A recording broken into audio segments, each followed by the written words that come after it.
Good morning, everyone. Thank you so much for joining us here on this Sunday morning.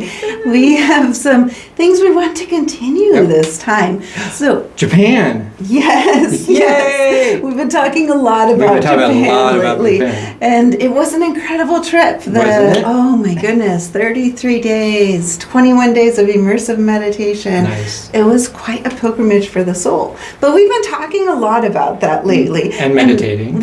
Yes, exactly. Based on some of the things we've talked about in Japan, we've also brought in some meditations for everybody. Yeah. And I wanted to kind of rewind a little bit for those that maybe haven't meditated a lot. A lot of the meditations that I've been sharing on our channel tend to be visual meditation. So I take you on a guided journey. And that's my favorite type of meditation, probably. That's why I enjoy it so much. But that's not what every meditation is. There are many types of meditation. There are a lot of types of meditation that I go on that aren't things that I really share with others, which is I had never really thought about till we were discussing that earlier today. That's true. We should do one of the live talks on like the types of meditations you do. That would be an interesting journey of discovery. Yeah, right? That would take a while though.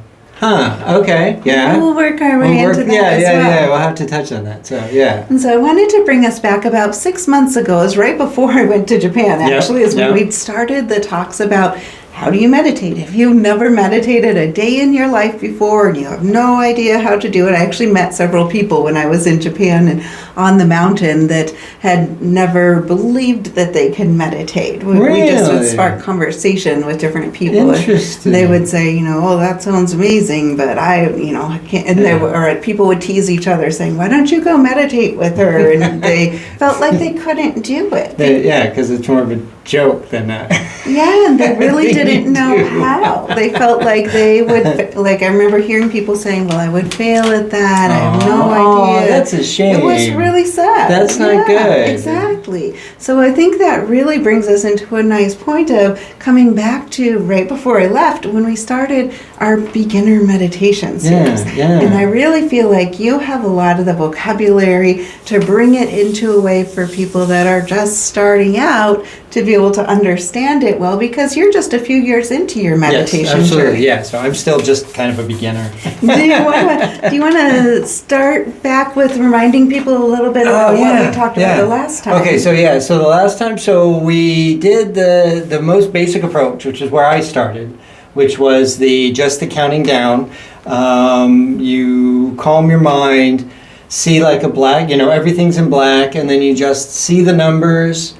And you go from 20 down to 1 and back up to 20, and that's how I do it. That's when because there are times I've gotten away from it, and then I come back to it, and I go right back there. That's my starting point. Yes. The variation that I had started back in the beginning of my meditation journey, which would have been more than 30 years ago now. I'm trying to do the math, but it's more than 30 years, close to 35 years ago. Okay. And one of the first ones that I did, working with a martial arts instructor, was going from 10 down to 0. And it took a while before I was able to go 10 to 1. And that's the first thing, 10 to 1. Not without any thoughts. When other thoughts come in, you just start right back up at like 20 is what you do, or 10 is what I did. And then when you get all the way down 10 to 1, then you can see this big 0 and you catapult out into that 0. Interesting. And a lot of times that's where I'll flow into just the silence and just sit and feel like I'm bathing in the midst of the universe. Nice. So just 10 to 0 is another way. Go through that 0, come back when you're ready. Now see, that's okay, so that's kind of part of the thing though. See, like that's where so I'm curious. So when you got to the point where you could fling yourself through the 0, how long did it take you, do you think? I'm assuming that wasn't like week 1, month 1, when you could actually go out into the quiet and be in the universe, right? I might be a little bit different than most because I've had a lot of natural proclivities with things like this since I was young. Okay. It took me a couple weeks to get to where I was right in the silence. Okay. For most people, it's going to be a few months. It might be a couple of years or a few years. Not everyone gets to the silent. And it's never a comparison. No. I just meant, but that was for so. me, it was about 2 weeks. Okay. That's interesting. So it can be right away. So, because I found, so my thing was,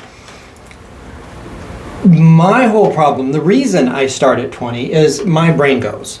I am a thinker, and the idea of not thinking initially before I started meditation was kind of a like, yeah, right. Because I'm always thinking. I'm always thinking about like everything in the world, just everything I'm thinking of. And so the idea of making my mind quiet is almost an impossible thought in and of itself. So then when I decided I was going to do it, for me, it was about bringing my thoughts to one thought, bringing my focus in where I'm keeping myself from running off this way and all of that. And but the quiet part, it took me months and months. And honestly, I was really impressed when you got to the quiet part.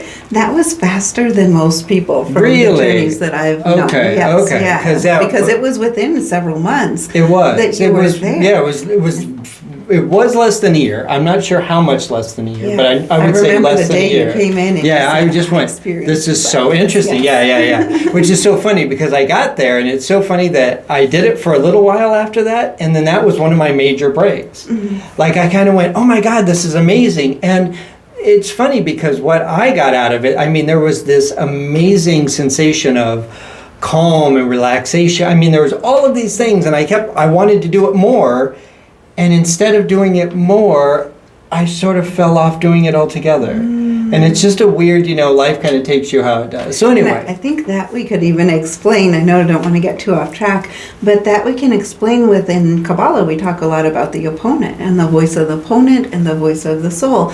And the opponent is that part of us that tries to take us off track, that says, oh, you're doing too good. Oh, you're excelling. Oh, you reached a new level. Let's back into old Let's habits. back it up. And that voice comes in a lot of different ways. Maybe saying, I'm too busy today. I don't need to today. Yeah, that's what I did. Whatever it is. Yeah. And the voice of the soul gets quieter when the voice of the opponent gets louder. When you quiet the voice of the opponent by growing the voice of the soul. Coming back and just taking your place in sitting in meditation. Yeah. So anyway, the progress that I did was, so let's go back. So we did the 20 to 1 and back up to 20. Now what I do is I put myself in a space. I find it easier to I built out a elevator. And so there was this moment in time, and I find if you can connect these moments when you're meditating to moments in time where you have this like an emotional feeling you can connect to, that really helps bring you into the moment. So we were in Washington, D.C. We were getting ready to go somewhere. We'd come back, we got off the subway, you went to go do something, I hopped on, I was looking for the car, I got on the wrong elevator, and it was on the outside, it was just a parking garage elevator that was like 4 or 5 stories or whatever. I came down, I stepped off this elevator, I turn around, and it's like this elevator kind of in the middle of nowhere in the sense that it was on the edge of the parking space. No cars were on this whole area. There's this big, huge field, and then there's traffic, but there was this big line of trees. So I step out of this elevator, and we had been in the subway and all that, so you have that sense of being in a group and being clustered and just everything going on, life. And then I get on this elevator, we go down, I stepped out, I took a couple steps, and I literally felt, it was like walking out onto the moon. It had just an impact on me suddenly of feeling so alone. Not bad, not like I was scared, but it's just like,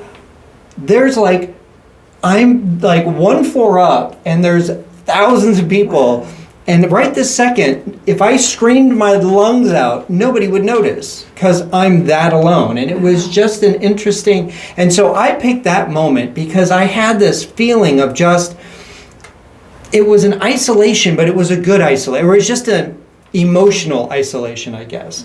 Not negative, but just an impactual, sort of a situation. So I use that.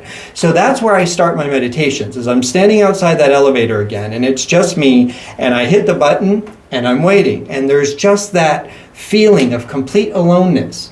Then the doors open, I walk in, I can feel each texture. So I suggest bringing all of the senses in as much as you can. The sound of the elevator doors, the feeling of the buttons when you hit the buttons, things like that. Those things help you dive farther into the meditation. It brings you in where your brain becomes, that space in your mind is actually becomes something tangible. And your brain starts to believe you're in this physical world in your mind and you don't have to actually be touching things. And then, and so I get on this elevator and then I hit the button, and so I'm on the 20th floor, like I said.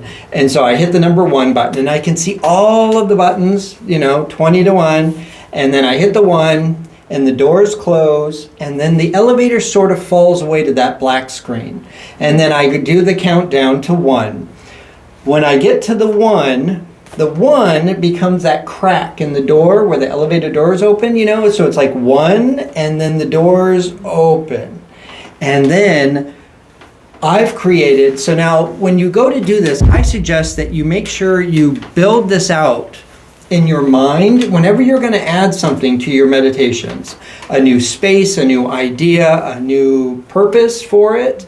Think it out and add to it ahead of time. Have it planned so that it's in your conscious mind, so that way you're not trying to come up with these creative ideas while you're in the meditation. Because the point is, you're not supposed to be running your brain at full bore, coming up with new ideas and new thoughts and da-da-da. That's the last thing you want to do. You can program all of that in the conscious mind, let it go, and let the story run through the subconscious mind. Exactly. So it's more like, so you become like you're watching a movie. You lay the movie out, and then you watch yourself go through those steps.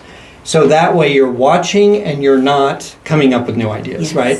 So I always go down. So I'll explain what I do, and then we can give other ideas. So I go down to 1, the doors open, I step out. I'm on it's an aluminum platform, because aluminum has that very distinct ka-tink sound when you walk on it, ka-chink, ka-chink. Everybody, I think, knows what it is. Then you walk over, mine goes down steps, and all the things that I do, I kind of count. And it's my way of going deeper and deeper into my meditation. Which is an actual proven technique in meditation theory, is that each time you count down, you're going deeper into the levels of the brain. So that's so perfect. Yeah, I did not know that. So actually with that idea, so let's go back to the countdown in the elevator. When I do the countdown in the elevator, one of the things you might want to try is each number you go down, now that you've gotten used to, hopefully, you've gotten used to where you can go from 20 to 1 and back up to 20. Now you can take a pause in between each count, and you can just focus on your body and relax a little more. Then you count to the next number, 20, and then you relax.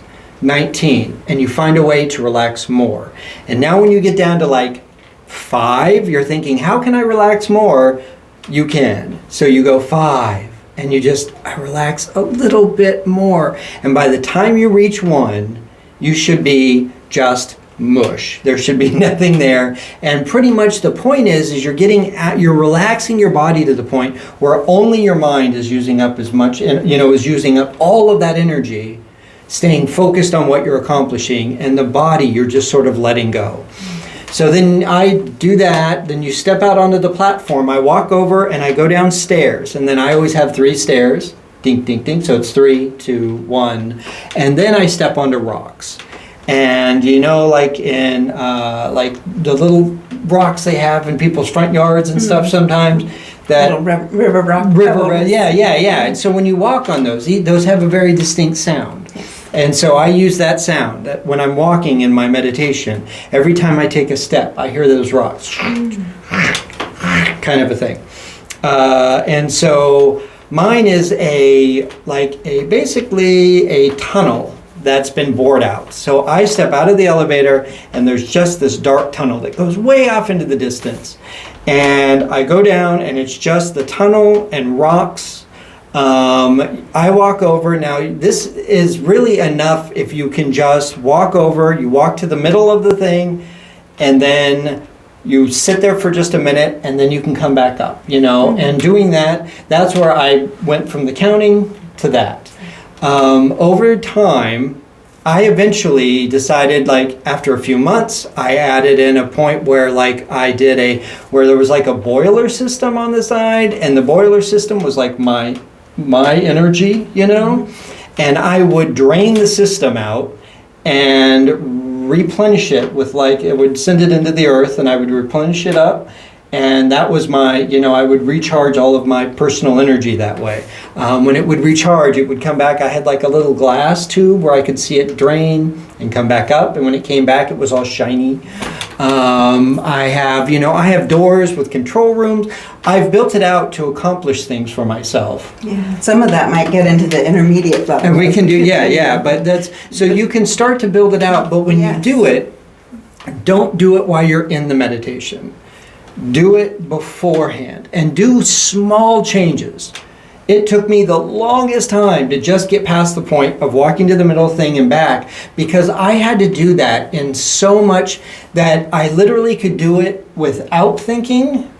And it allowed me to, I've noticed, I'm like, wow, when I would get done with that, I felt more rested. I mean, I could notice how it affected my mind. I noticed how it affected my attitude and things like that, because I was getting so good at walking through that meditation in a way that I didn't even have to think about it.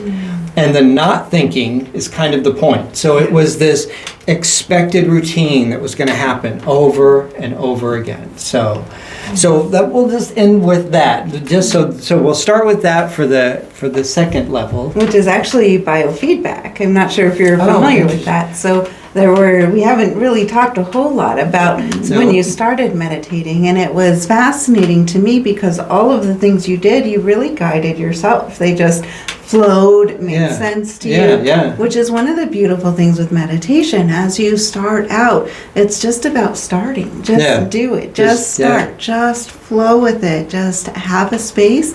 Find some quiet, and then see where it guides you. But many of the things that you automatically did on your own are very much explained in meditation theory, or people who study meditation for years that discover these different techniques. So what you just described, where you're going through the same thing over and over and over, is like biofeedback. I had done biofeedback a bit when I was younger, and then at the Mayo Clinic. I had also worked with someone doing biofeedback for a period of time, and it's fascinating because biofeedback teaches you how to train your brain so that you can have peak operating efficiency, so that you can figure out where the different parts of your brain are operating things. So when you're doing meditation and you're taking the time every day to do the same thing over and over, that was step one of the biofeedback, was listen to this meditation CD, pick a meditation, do it over and over and over and over until it is second nature. You know everything by heart. It just happens when you close your eyes and you set your intention for it. And then through that, you're conditioning your mind to be able to let go, because we have our conscious mind and we have our subconscious mind. And when we're awake, our conscious mind is always running, doing, thinking. And our subconscious mind really becomes more active when we're dreaming, whether daydreaming or dreaming when we're asleep, and also in our meditations. And so when you bring this balance in, it's almost like a balance that you're bringing between letting the conscious mind rest while you're awake and allowing the subconscious mind to bring its healing, its restoration that it brings in as it becomes more predominant. That's when our brain is healing. And so you're creating this pattern where you can at will switch between the subconscious and the conscious. Interesting. And then it also gives you greater access to the superconscious as we start to, later we're going to do a couple talks on psychic abilities and how I do what I do with readings. Yeah. And that is really accessing the superconscious part of the brain. To access the superconscious, you have to have a good grasp on both your conscious and your subconscious so you can find balance with those. And when you balance those, then you start to access the potential in the superconscious. Nice. So with biofeedback training, what we would do is really program the mind by repeated meditation. So you start really bringing in your ability to understand and have balance in the sub and the regular conscious. And then they actually have a screen, a monitor, and electrodes attached to your brain, and you start to be able to control things on the monitor simply by thinking them. So there would be a ball on the screen, and then I had to push the ball across a line, or I had to put the ball through a hoop on the screen, graduating into different experiences simply by thinking it and recognizing where in my brain am I feeling the firing come from. So it helped me to have this ability to go, okay, I know where my pain receptors are in my brain. I know where certain types of thoughts come from in my brain. I know when I'm doing math, where I feel that in my brain. And the more you start getting to where you can pinpoint where is the brain active with each of the things you're doing, the more it gives you this ability throughout all of life to unlock this huge potential and to be in the driver's seat of what your brain is doing. Nice. You take control of the computer that is who we are, basically, I mean, instead of letting it just run its program and hoping that you think out the right things. And so what really impressed me with your meditation journey was that you automatically just were guided into how to take these steps. Nice. And I love that you're sharing these tips with people too, because these tips are, knowing the science behind it, really incredible and empowering. And any of you can do this. Any of you have this potential within you. You just need to take the time to sit, start with the intro steps. Don't feel like you're getting bored with it. Don't feel like you're not progressing fast enough. The point is, as you said, to let it become second nature until you feel it, you're hearing it, tasting it, seeing it, all of these things.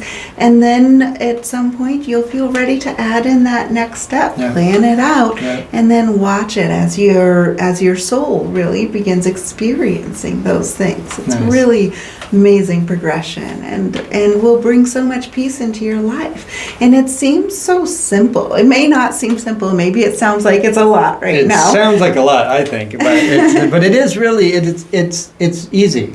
And it's the key to bringing peace into your life. Yeah, it really does. It changes everything. 5 minutes of this a day, 10 minutes of this a day will do wonders in your day going better. You're going to notice you have clarity of thought 8 hours after you did a 10-minute meditation. Those effects are staying present. The clarity that you have in your relationships, in your decision making, in your productivity is incredible. They have a lot of the top athletes all have coaches that they work with, and meditation is a very strong practice that all of them have. To be in competitive sports, you have to have control of your mind. Because I mean, meditation is a big part of that. They say especially with the people in the really high, the pro sports, the only difference from one player to the next is the mental game. What can you do when you're under that much stress? Can you hold it together? Can you be calm? Can you control your anxiety when you're in those high pressure moments? And the difference is, have you meditated or haven't you? Exactly. Same thing with Navy SEALs. Same thing. When you have to perform at extraordinarily high levels, meditation is the key. Important. So if you want to be a high performing achiever in your own life, bring in 5 minutes of meditation in the morning and 5 minutes at night. And it makes all the difference. It's going to make a huge difference. I can't wait for us to continue more on this series later, too. We have so many tips coming up. We will expand so much more. But if you like this video, please hit the like button. If you haven't already, subscribe. If you think it's going to be useful to any of your family or friends, please share it out with them. Nice. And visit our website. Absolutely. And there's so much on our website to go see and do, and we have started doing numerology charts for people, which is very cool. There's like 20-something pages. They're awesome. So anyway. Yes. So if you want your numerology chart, which is a lot of customized information, let us know. Feel free to sign up on our email list, which you can do right on our website, earthandskyscenter.com. See you next time. Thanks so much, everyone.